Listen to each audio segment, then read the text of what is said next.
In this video, I'm going to talk about some more of the details for how you would actually find Thevenin or Norton equivalent circuit. And there's going to be three main cases, and you can kind of call them maybe easy, medium, and hard cases here. The first case, which is definitely the one I would consider to be the easy one, is if your circuit only has independent sources. And the reason why is if you only have independent sources, you can turn them all off at the same time. You'll be left with just resistors. And then you can combine the resistors together using series parallel rules, possibly Y delta, although we try to avoid that if we can. But if we use series and parallel rules, you can combine them together, and that will give you your R Thevenin really fast.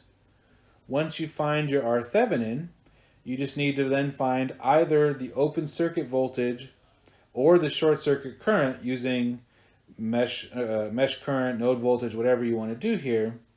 And you only have to solve the circuit one time, then you get, say, VOC or ISC, and then you can use your formula here to find the other one. So the reason why this is the easiest case is you can just combine resistors to find R Thevenin. And once you find R Thevenin, you only need one of the other two in order to get your final circuit done.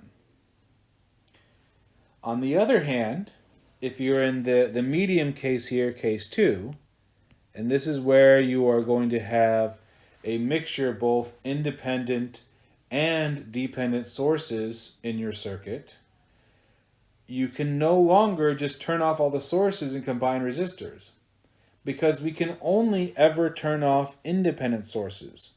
You will never, ever, ever turn off a dependent source.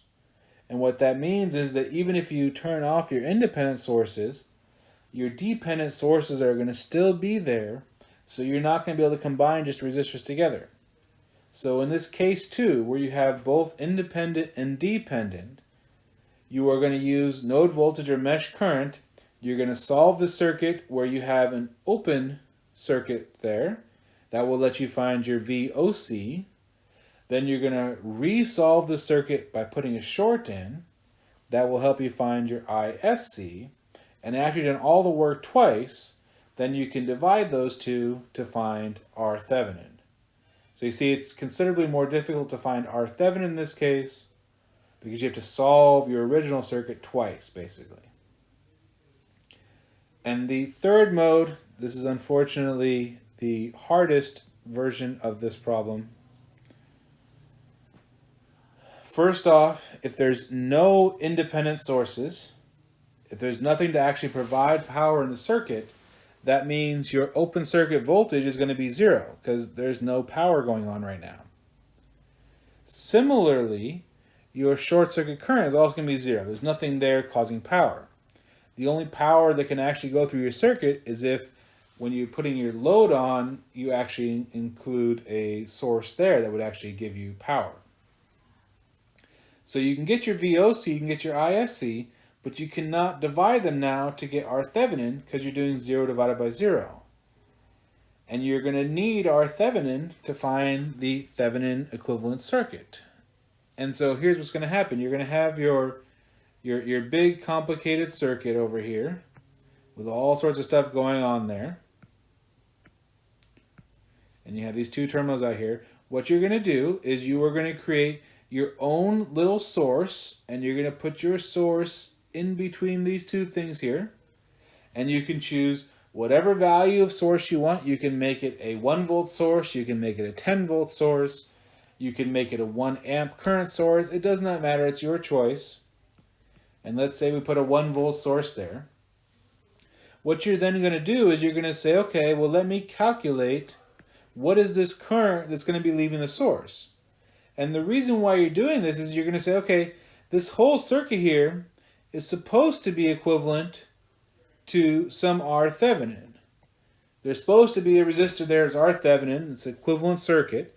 And so if you can go ahead and you can take your V divided by I here, 1 volt divided by I, then based on that simplified circuit diagram, that would tell you your R Thevenin.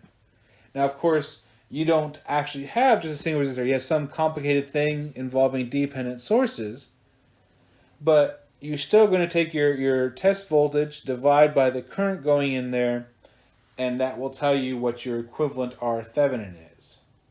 And this is in my opinion, the most annoying thing, just because you have to put the test source in there, but that still works to get your answer. And I do want to give you a little bit of a warning here in this case 3. Something weird can happen.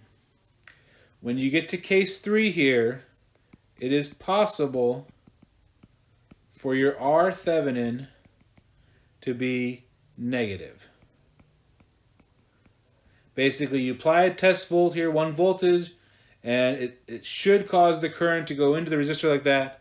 But if you actually have your circuit there, due to some dependent sources, it actually pushes the current back out instead. And when that's happening, when your current's coming back out, back into the voltage source, it's going to have a negative R Thevenin.